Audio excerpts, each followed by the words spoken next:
ప్రపంచంలో ఎక్కడ భారతీయులున్నా number 1 కమ్యూనిటీగా Indians ఉంటారు. దాంట్లో 30% తెలుగు వాళ్ళు ఉంటారు. రెండవది, భారతదేశం కూడా అగ్ర దేశంగా తయారవుతుంది, అభివృద్ధి చెందిన దేశంగా తయారవుతుంది. నెంబర్ 1గా 2గా మనం ఉంటామని చెప్పి కూడా నేను మీకు తెలియజేస్తున్నా.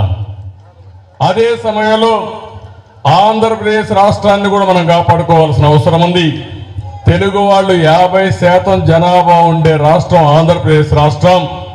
ఆ రాష్ట్రాన్ని కూడా కాపాడే బాధ్యత తెలుగువారు ప్రపంచంలో ఎక్కడున్నా మీ మీద ఉంది. దానికి నేను పూర్తిగా పోరాడతా. నాకు మీ సహకారం కావాలని చెప్పి మిమ్మల్ని మీ అందరికీ విజ్ఞప్తి చేస్తున్నా. ఒక్క విషయం మీరు గుర్తుపెట్టుకోవాలి, పబ్లిక్ పాలసీ అనేది చాలా పవర్ఫుల్ వెపన్.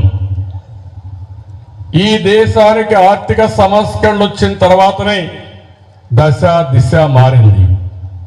అది ఒక పాలసీ ఆనాటి ప్రధానమంత్రి పివి నరసింహరావు గారు అడాప్ట్ చేశారు. అది అయిన తర్వాత ఐటీని ప్రమోట్ చేయాలని ఒక పబ్లిక్ పాలసీ తీసుకున్నాం. ఈరోజు మీరు అందరూ బెనిఫిట్ అయ్యారు. ఇవన్నీ మీరు చూసినప్పుడు ఏ పాలసీ అయినా సరే, ఇప్పుడు రోడ్లు కావచ్చు, ఎయిర్పోర్ట్లు కావచ్చు, లేకపోతే అగ్రికల్చర్ కావచ్చు, లేకపోతే ఎడ్యుకేషన్ కావచ్చు, హెల్త్ కావచ్చు, వీటన్నింటిపైన వచ్చే పాలసీల వల్ల సమర్థవంతంగా మనం అమలు చేయగలిగితే బ్రహ్మాండంగా ముందుకు పోయే పరిస్థితి వస్తుంది. ఈరోజు మనం అందరం 21st సెంచరీలో ఉన్నాం. 21వ సెంచరీ నాలెడ్జ్ ఎకానమీకి నాంది. ఇప్పటికి 23 ఏళ్ళు అయ్యింది. 2043కి ఇంకొక 24 ఏళ్ళు ఉంటుంది. 2047కి భారతదేశం అగ్రదేశం అవుతుందంటే, ప్రపంచంలో చాలా దేశాల్లో సర్వీసుల ద్వారా భారతీయులే నాయకత్వం ఇవ్వబోతున్నారంటే అది మనకు అరుదైన గౌరవం. అందుకే నేను మిమ్మల్ని అందరినీ కోరుతున్నా.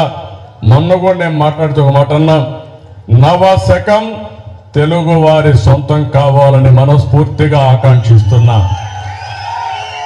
ఎందుకు నేను ఈ నవశకం అన్నానంటే, ఈ నవశకంలో తెలుగు వారి రోల్ చాలా ప్రిడామినెంట్ గా ఉంటుంది.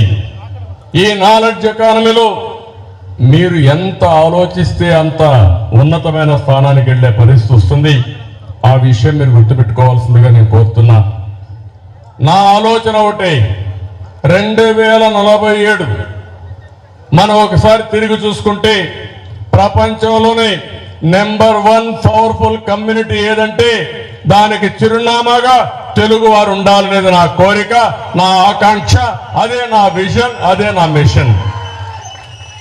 అందుకే మిమ్మల్ని అందరినీ నేను ఒకటే కోరుతున్నా, దీనికి మీరందరూ సాధించాలంటే ఇప్పుడు ఇక్కడ ఒక మీటింగ్ పెట్టుకున్నారు. బెంగళూరు తెలుగుదేశం ఫోరం ఎస్టాబ్లిష్ చేశారు. సుబ్రహ్మణ్యం అనే వ్యక్తి ముందుకు వచ్చి, నాకు ఈ పార్టీ నచ్చింది, మీరు కూర్చోవాలంటే ప్లేస్ కోసం ఎత్తుకోకుండా నేను ఆఫీస్ బిల్డింగ్ అంతా ఉచితంగా మీకు ఇస్తా, అక్కడనే మీటింగ్లు పెట్టుకోమని స్వచ్ఛందంగా ముందుకొచ్చి ఆఫర్ చేశారు. ఇంకొక పక్క ఆర్గనైజేషన్ కూడా మీరు పర్ఫెక్ట్ గా చేస్తున్నారు. ఇది చూసినప్పుడు నాకు అనిపిస్తా ఉంది, ఫండ్స్ అనేటి ప్రాబ్లం కాదు, మనసు ఉంటే మార్గాలు అనేక ఉంటాయి.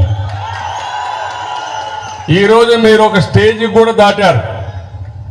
ఒకప్పుడు 10 రూపాయలు కావాలంటే కష్టపడే పరిస్థితి నుంచి అవసరమైతే మీ ఆదాయంలో 10 రూపాయలు ఖర్చు పెట్టి మనస్తత్వాన్ని కూడా డెవలప్ చేసుకునే పరిస్థితికి వచ్చారు. This is the great achievement నా లెక్క ప్రకారం. నేను అందుకనే మిమ్మల్ని అందరినీ ఓటాడు, నెట్వర్కింగ్ చాలా ముఖ్యం లైఫ్ లో. ఈ విషయం మళ్ళీ చెప్తున్నా మీ అందరికీ. మన ఇంట్లో మనం ఉంటే, మన ఉద్యోగం మనం చేసుకుంటే మన బ్రతుకుతాం, కానీ నెట్వర్కింగ్ చేస్తే మీరు అనుకున్న విజన్ కోసం మీరు ముందుకు పోవడానికి చాలా ఈజీ అవుతుంది.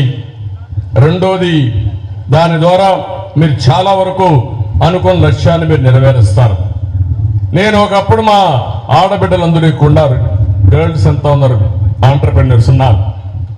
ఒకప్పుడు మీరు ఒకసారి ఆలోచిస్తే ఒక చిన్న ఆలోచన ఎంత ప్రభావితం చేస్తుందంటే, అప్పట్లో చాలా మంది తల్లిదండ్రులు ఆడపిల్లల పట్ల శ్రద్ధ చూపించేవాళ్ళు కాదు.